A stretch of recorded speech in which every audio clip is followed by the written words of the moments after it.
Случаи нарушения прав крымских татар в Крыму продолжаются. Об этом заявил адвокат Эмиль Курбидинов после визита в психиатрической больнице политзаключенного Энвера Мамутова. Во время беседы адвоката и его подзащитного постоянно находились посторонние люди.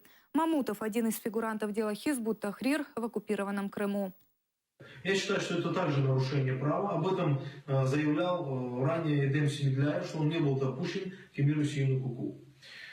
В настоящий момент мной будет подана жалоба на то, чтобы провели проверку по условиям содержания Энвера Мамутова в психиатрической больнице и на то, что не была обеспечена конфиденциальная встреча с адвокатом Энвера Мамутова и меня как защитника.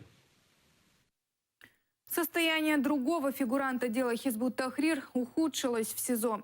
Адвокат Эмиль Курбидинов заявил, что политзаключенному Рифату Алимова не оказывают квалифицированную медпомощь. На этой неделе у политзаключенного обострилась болезнь почек. Рифату Алимову очень плохо.